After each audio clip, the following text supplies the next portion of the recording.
Well, guys, it finally happened. Unfortunately, we got low compression in cylinder 2. That's right. What'd you think it was going to be another cylinder 6 issue? Of course not. We do everything different here. Yes, we have low compression in cylinder 2. So unfortunately, I've had to pull the old engine out of the 340i. I bought a used engine that will be going in its place. And so, as you can see right now, I'm in the middle of that swap. Now, as we're going through this process, I did want to give you guys a little bit more detail on what happened, how we kind of got to this point, a little more history on the car specifically, and what you guys can expect to see moving forward. Normally, I'd say I want to get in front of the people that are just going to be making assumptions and telling me what's wrong with my car, but I'm pretty confident those of you that feel comfortable doing that would say whatever you want anyway. So this video is specifically for anybody that just wants to hear the facts and know exactly where we are and where we're going to be. So hopefully this gives you a little bit more insight on what you can expect to see in the next upcoming weeks. So let's go ahead and talk about it, and hopefully you guys find this video useful.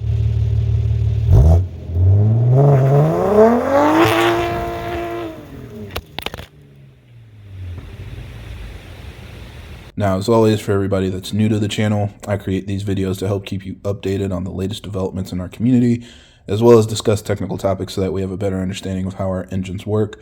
So if you're interested in more videos like that, be sure to subscribe because there will be a lot more coming out in the future. So for those of you that are newer to the channel or maybe don't know the full history of my 340i, I actually bought this car from Copart. So yes, this car was in a junkyard for sale. It's actually kind of funny because I literally was working on drafting a video that I was going to put out in the next couple of weeks talking about how I've had this car for 3 years and I still don't know what's wrong with it. But in reality, I was always a little bit nervous. I mean, I had gotten a lot of confidence over the years, but I always was kind of concerned if anything would creep up. And the reason is because when I bought it, it was listed with engine damage. And this was pretty much the most unique listing I've ever seen on Copart. Most cars are obviously wrecked, they've been totaled, flipped, or whatever. And so it requires a lot of body work to fix and get it back on the road. But this car actually had no body damage. It was clean title, which a lot of people don't realize. This car is not salvage title. I bought it from a junkyard with a clean title. It was only listed as having engine damage. And that was something that made me a lot more comfortable because at the time when I bought it, it was 2022. 340i prices were still very high and just more than I wanted to pay. I like to think I kind of played a part in that with some of my videos, but really it was a lot of the guys like One Stock F30 that were doing a lot of racing and things to show how capable the cars are. And of course the Supras were going crazy as well. So it made people really interested in buying a B58, and the 340i's were the cheapest and easiest way to get there. So the prices were just going through the roof. They were easily going for $30,000 or $35,000 at the time. And I really just wanted this car as a project for the channel. I'd already done so many mods to my 440i. I wanted something to start over, test a lot of the new off-the-shelf map features and different things from a stock turbo standpoint, and kind of rebuild a car how I would if it was just my daily driver. So that was something that I was looking for, and this car kind of ticked all the boxes. It was cheap due to the engine issues, and it was something that still, was like a color that I liked. It had an 8-speed auto, so it was different than my manual. Everything kind of fit the boxes of what I was looking for a project car. So of course I tried doing a little bit of research. Again, if you guys are familiar with Copart, it's an auction website, so you're bidding on a car, but if you haven't put eyes on it or done anything with it, you don't really know what you're getting. So unfortunately, this one was like over 1,000 miles away. So I posted about it on my Instagram, asking if anybody was in the area that could do a compression test for me just to see like kind of how bad this engine was. And of course, I ended up getting a message from one of my subscribers asking if the car that I was looking at was this specific one. And sure enough, it was his car. And it was kind of crazy because I was able to scroll back through our messages. And at the time, we had been messaging a bunch about issues he was having, and I was trying to help him diagnose problems with his car. So I saw a full history of everything that he was running into, where basically the car was smoking really bad. And he had tried replacing the valve cover, replacing the turbo, basically everything that they thought could be causing the smoking, but it still continued smoking. And then unfortunately, his mechanic tested it. And one thing is they found that it was low on oil. So somehow it gotten super low on oil, and they had driven it like that. And then also they were suspecting that the engine needed to be replaced, even though they did a compression test and it seemed like everything checked out. So with that in mind, he decided to cut his losses. He wasn't sure what was wrong with it and decided to just get rid of it. So, I asked him to send me some videos of how the car looked, and this is what he sent me of him loading the vehicle up on the tow truck.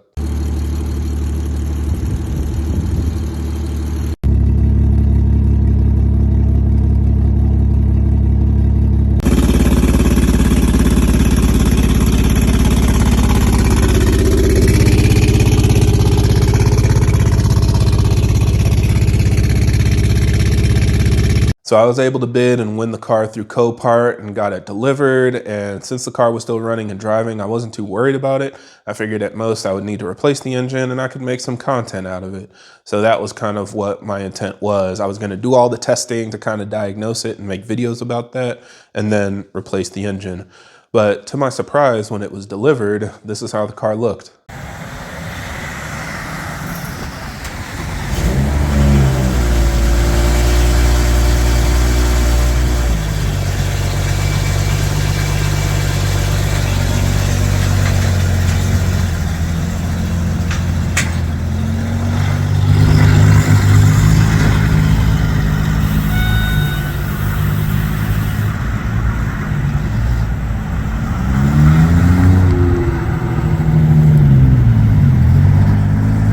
So as you can see, there was absolutely no smoke at all. And when I brought it home, I did basically the same tests he did. And some of you guys might have seen the videos I posted at the time trying to diagnose what was wrong with the engine. I did a compression test. I did a leak down test. I searched around for oil leaks and changed the spark plugs and all kinds of things just to refresh the engine and make sure it was as good as possible. And then I drove it to the DMV and put the title in my name. It was really kind of that straightforward. I was really surprised that I was not having any of the issues that he was having. Now, the only problem that did end up coming up is I had the car on stock tune, and when I would go full throttle, the car would misfire and boost. And that was something where it was just kind of breaking up for no reason. I never saw any smoke, but I decided to try to diagnose that, obviously, so that I could beat on the car because I wanted to drive it hard. And it ended up requiring the PCV delete, obviously, along with blocked head ports, which I made a video on that as well. And then I also replaced the O2 sensors because it seemed to be having some fueling issues. And after doing those three things, I was able to hit full throttle, go full boost, drive the car, and it seemed perfectly fine. But of course, during that time, another funny thing happened because now I'm posting about the car, diagnosing it, and trying to figure out what's wrong. And I get a message, do you really want to know the history of the car?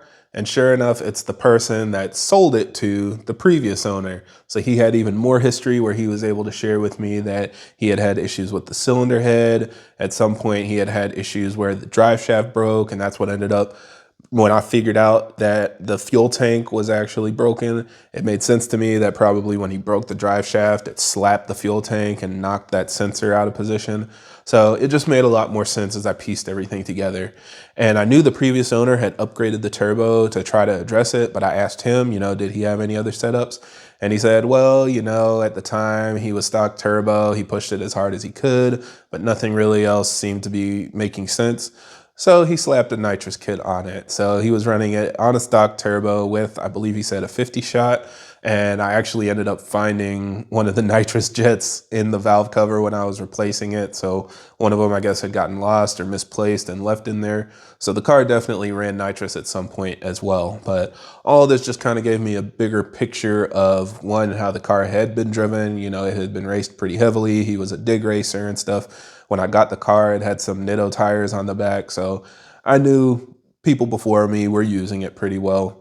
But also, again, it just helped highlight some of the issues people were having that may have not been fully diagnosed and corrected. So with all that in mind and coming up to today, I kind of just feel like the engine was worn. It was beaten on very hard by a lot of people that drove it hard, maybe ran into different issues.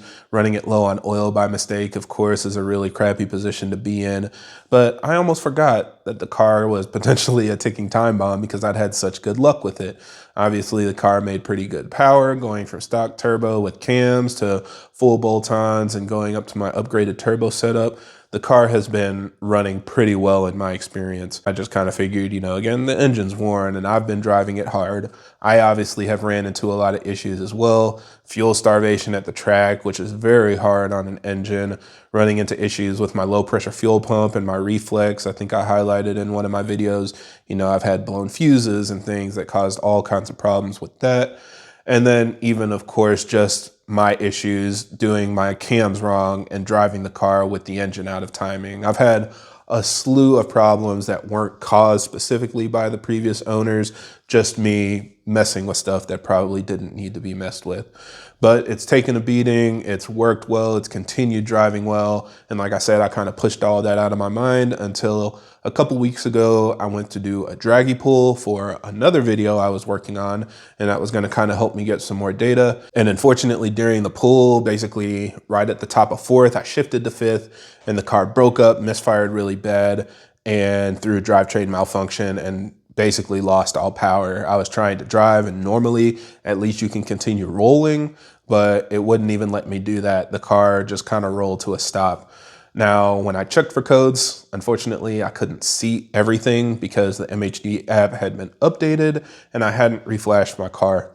And this is a message PSA out there to everybody. If you do update the MHD app, reflash your car immediately or disable auto updates. That's what I did.